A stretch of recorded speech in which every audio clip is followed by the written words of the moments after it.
कहा जाता है कि रेड टेपिज्म बहुत है। क्या मतलब है? एक बात निकली, वो एक साइड ने दूसरे साइड को चिट्ठी से भेजी, अब उस पे से कोई उसके काउंटर व्यू है, वो चिट्ठी से आएगा, फिर जाएगा, तो ये अंत कभी इसका हो ही गा नहीं। हम कह देना चाहते हैं, अभी हमारे माननीय मुख्य न्यायाधीश महोदय ने भी कहा, पटना उच्च न्यायालय ने, हम लोगों के पास जो भी प्रस्ताव आता है हम लोग उसको स्वीकार करते हैं और आगे भी आपको वचन देते हैं, जब तक हम हैं काम करते हैं, हम लोग काम कर रहे हैं, तब तक हम आपको इतना वादा करते हैं कि और भी जहां जो कुछ भी जरूरत है न्यायपालिका के लिए, जिस स्तर पर भी न्यायपालिका के लिए जरूरत है, और जो भी उसके लिए ज्यादा से ज्यादा नियुक्ति का मामला हो या भवनों के निर्माण का मामला हो, जो भी आप लोगों की तरफ से प्रस्ताव होगा, आप लोगों की तरफ से बात आएगी, हम लोग उसको तत्काल स्वीकार करके इस काम को प्राथमिकता देंगे और इस काम को हम लोग करते रहेंगे। क्योंकि अमूमन लोग अपनी समस्या और अपने अधिकार, अपने हक के लिए हार कर न्यायालय का दरवाजा खटखटाते हैं, परंतु यदि न्यायालय का आदेश भी सरकार ठंडे बस्ते में डाल दे और उस पर भी अमल ना करे या यूं कहे कि उसका अपमान करने लगे, तो पीड़ित आखिर जाए कहां? फिर उसके पास एक ही रास्ता बचता है और वो है आंदोलन का रास्ता, यानी जन आंदोलन। और इसी रास्ते पर इस वक्त जमुई व्यवहार न्यायालय के बिहार के लगभग 10,000 कर्मचारी, चाहे वो चतुर्थ वर्गीय कर्मचारी हों चाहे तृतीय वर्गीय कर्मचारी हैं, वो 16 तारीख से हड़ताल पर जाने को विवश हैं। हालांकि हड़ताल पूरी तरह न्यायालय में अवैध घोषित कर रखा है, लेकिन अगर 37 साल का इंतजार उनको निराशा में बदल दे, उनको निराशा ही निराशा दे, तो ऐसी परिस्थिति में उनके पास आखिर विकल्प क्या बचता है। मैं रुपेश सिंह एक बार फिर आप सबको प्रणाम और नमस्कार करता हूं। मैं आज बात कर रहा हूं बिहार के विभिन्न 38 जिले के न्यायालय में काम करने वाले न्यायालय के कर्मचारियों की। बिहार राज्य व्यवहार न्यायालय कर्मचारी संघ की ओर से 16 तारीख से हड़ताल का आह्वान किया गया है। यह हड़ताल क्यों? यह हड़ताल इसलिए कि बिहार की सरकार बीपीएससी के विद्यार्थियों के साथ ही सिर्फ धोखा नहीं कर रही है, यह विद्यार्थियों के साथ ही अत्याचार नहीं कर रही है, यह आम आंदोलन करके अपना हक मांगने वाले लोगों को ही नहीं पीट रही है, बल्कि कोई भी तबका ऐसा नहीं बचा है जिसे यह सरकार, बिहार की सरकार प्रताड़ित करने से बच नहीं रही। मामला कर्मचारियों का है। आज स्थिति ऐसी बनी है कि न्यायालय की चौखट पर न्यायालय कर्मी ही आंदोलन करने को विवश हो गए हैं। जज के पास में, जज के नज़दीक, बिल्कुल करीब बैठने वाला कर्मचारी आज अब गलत आदेश की प्रति को जला रहा है और घोषणा कर रखी है कि 16 तारीख से उनके पास हड़ताल पर जाने के अलावा कोई विकल्प नहीं बचा है। अगर सरकार पहल करे तो यह हड़ताल रुक सकती है, व्यवहार न्यायालय का काम बाधित होने से बच सकता है। लेकिन सरकार तो सरकार है, वह कुंभकर्णी निद्रा बीपीएससी के मामले में ही नहीं, व्यवहार न्यायालय के कर्मियों के मामले में भी अभी टूटने वाली नहीं है। ऐसा लग रहा है कि बिहार के हर तबके के लोग हाहाकार करने लगे हैं। ये पोस्टर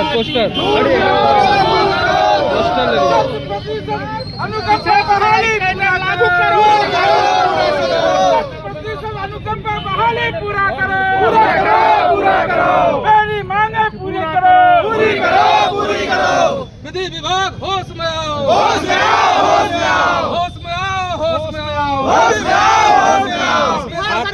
सुनिए ना, पूरी करो। 100% अनुकंपा बहाली पूरी करो। स्पेशल गार्ड लागू करो। स्पेशल गार्ड लागू करो। मैंने बात की बिहार राज्य कर्मचारी व्यवहार न्यायालय के जो संघ हैं उनके लोगों से कि आखिर उनको ऐसी परिस्थिति क्यों उत्पन्न हो गई, क्या कारण हो गया। तो उन्होंने जो अपनी पीड़ा बताई उसमें बताया कि उन्हें राज्य सरकार के सचिवालय में, पटना के सचिवालय में जो काम करने वाले कर्मचारी हैं, उन कर्मचारियों के दर्जे के जो भी कर्मचारी व्यवहार न्यायालय में काम कर रहे हैं, उनके जैसा वेतन नहीं दिया जा रहा है, उनके साथ वेतन विसंगति का व्यवहार किया जा रहा है। यहाँ तक कि माननीय सुप्रीम कोर्ट और माननीय हाई कोर्ट के आदेश के बावजूद फिटमेंट कमेटी बनाई गई और उस फिटमेंट कमेटी के आदेश के आलोक में बिहार के सभी कर्मचारियों को उनको वेतन वृद्धि और वेतन के जो अधिकार थे उन्हें दे दिया गया, लेकिन व्यवहार न्यायालय के कर्मियों को उन्हें उनके साथ अत्याचार हुआ, उनके साथ गलत किया गया, उनके वेतन की वृद्धि नहीं की गई।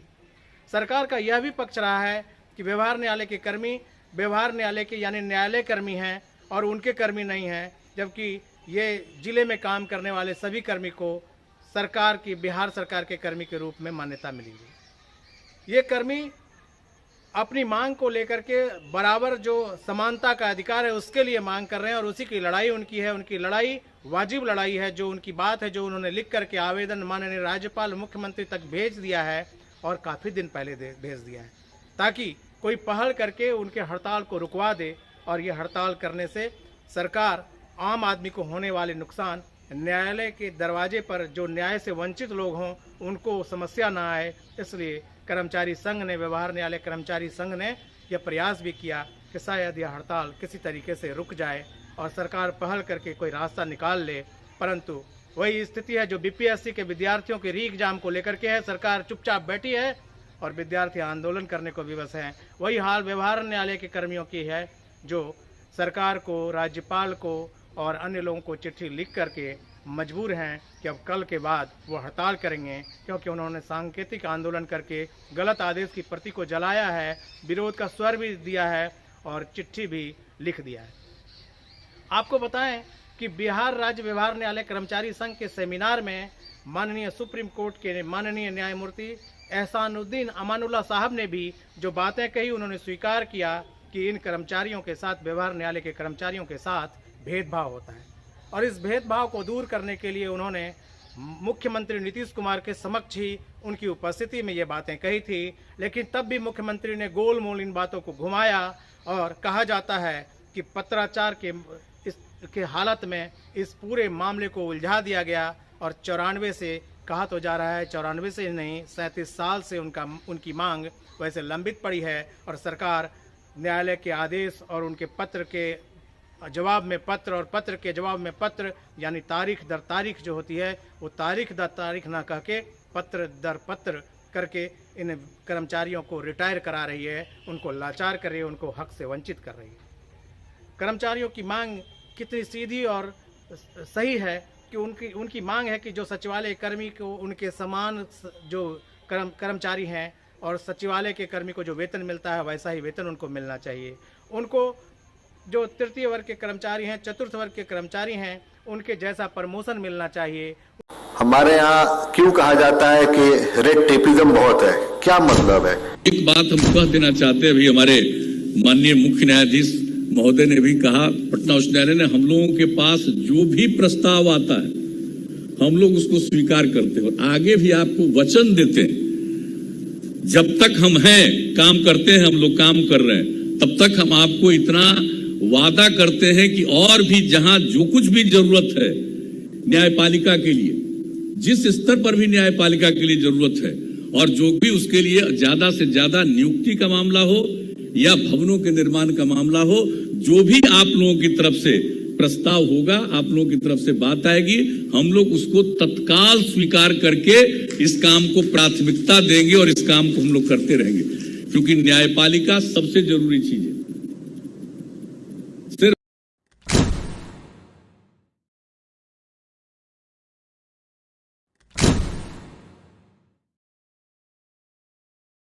आती हैं। हमारे यहाँ क्यों कहा जाता है कि रेड टेपिज्म बहुत है, क्या मतलब है? एक बात निकली, वो एक साइड ने दूसरे साइड को चिट्ठी से भेजी, अब उस पे से कोई उसके काउंटर व्यू है, वो चिट्ठी से आएगा फिर जाएगा, तो ये अंत कभी इसका हो ही गा नहीं। आप देख रहे हैं अभी जैसे आपका अमेंडमेंट की बात हो रही है, कितने बार वार्तालाप हुई। हमने भी जब हम थे, हमारे मुख्य न्यायाधीश जी उस समय जस्टिस संजय करोल जो यहाँ अभी मौजूद है हमारे, कितना हम लोग ने कोशिश किया, हाई लेवल कॉन्फ्रेंसेस किया, लॉ सेक्रेटरी रहे, फाइनेंस सेक्रेटरी को बुलाया गया, सबको बुलाया गया, आश्वासन मिलते रहे, हाँ काम आगे बढ़ेगा, ये बात होगा। लेकिन फिर जाने के बाद वहां से चिट्ठी कुछ ऐसी आती थी जिसे लगता था कि वो सारे प्रयास विफल हो रहे हैं। मुझे पता नहीं है कि वो कितना भर आगे बढ़ा, काफी हद तक चीजें बैठ के क्लियर हो चुकी थी, जाके एक फॉर्मल डिस्कशन करना था गवर्नमेंट लेवल पे और उसे फिर इंप्लीमेंट करना था। लेकिन मुझे पता चला कि बाद में फिर कुछ क्वेरी हो गई है, फिर कुछ ऑब्जेक्शन हो गए हैं। ये क्या नेचर के हैं हमें पता नहीं है, लेकिन जो भी हो, चूंकि आपके ये सारे जो समस्याएं हैं उसमें से मेजॉरिटी ऐसी समस्याएं हैं जिनको कोई नकार नहीं सकता है। ये कह सकता है भाई कि अभी मेरे पास साधन नहीं है, कुछ समय लगेगा, इंतजार करिए, ये सोच सकता है आदमी, मान सकता है, लेकिन उनके पास ये कहने को नहीं है कि ये मांगे तो नहीं, आपके जो जिससे आप वंचित हैं वो आपको ड्यू नहीं है। तो इसमें तो आप जुडिशियल ऑर्डर पास कर देते हैं, लेकिन हमारे राज्य सरकार द्वारा जो बोलते हैं कोर्ट के बारे में लोग कि डेट पर डेट मिलता है, वैसे ही लेटर पर लेटर मिलता है, और जो मिलने की जरूरत रहती है उस पर लेटर ऐसा फंसा देते हैं कि हम लोग को जो मिलने वाला भी रहता है। इसका उदाहरण है सेफ्टी कमीशन। 2008 में लेटर एकदम स्पष्ट था, लेकिन उस पर लेटर 91, 18 और 1526 निकाल करके आज तक कुछ नहीं मिला हम लोगों को। तो इस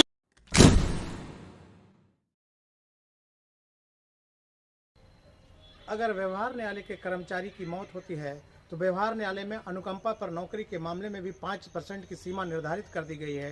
नतीजा, यदि ज़्यादा लोगों की मौत होती है तो उनके परिवार वालों को अनुकंपा के आधार पर नौकरी के मामले में वर्षों से इंतजार करना पड़ रहा है, और ऐसे वह उनका हक भी फिर से वंचित हो जाते हैं वो हक से, और उनका हक छूट जा रहा है। तो वेतन विसंगति, प्रमोशन और अनुकंपा के आधार पर जो लाभ अन्य उनके समान कर्मचारियों को सचिवालय अथवा माननीय उच्च न्यायालय पटना या राज्य के उच्च न्यायालय में प्राप्त होता है, वो समान हक मांग रहे हैं। इसके अलावा उनकी कोई मांग नहीं है, और कहा जाता है कि 37 साल से उनकी यह मांग पेंडिंग पड़ी है, और सरकार न्यायालय के आदेश की एक तरह से अवमानना करके, अपमान करके, और उसके बाद उसे पत्र में उलझा करके न्यायालय में जज साहब के बगल में बैठने वाले कर्मचारियों के साथ गलत कर रही है, उनके साथ अत्याचार कर रही है, और उन्हें आंदोलन के लिए मजबूर कर रही है। और कर्मचारियों ने पहले ही अल्टीमेटम दे रखा है, बावजूद ये अल्टीमेटम सरकार के कान में पहुंच नहीं पा रही है, जबकि राज्यपाल तक उन्होंने पत्र दे दिया है। और कल के बाद 16 तारीख से जब हड़ताल होगी तो आप यकीन मानिए कि यह हड़ताल आम जनजीवन को प्रभावित करेगा, क्योंकि न्यायालय रेल एवं अन्य जरूरी सेवा से भी कहीं अधिक जरूरी सेवा है, और यही कारण है कि ज़रूरत पड़ने पर रात में भी कोर्ट लगाना पड़ता है और रात में भी फैसला सुनाना पड़ता है, क्योंकि आम जनजीवन, आम व्यवस्था, आम नागरिक अधिकारों की रक्षा न्यायालय के हाथ में है, और ये दिन रात 24 घंटे उसकी रक्षा की जिम्मेवारी सरकार के बाद, सरकार से ऊपर न्यायालय के पास है। लेकिन न्यायालय के आदेश को ही जब सरकार झुठलाने लगे, उन आदेश को ही पत्रों में उलझाने लगे, तो न्यायालय के कर्मचारी आंदोलन तो करेंगे ही। धन्यवाद, प्रणाम।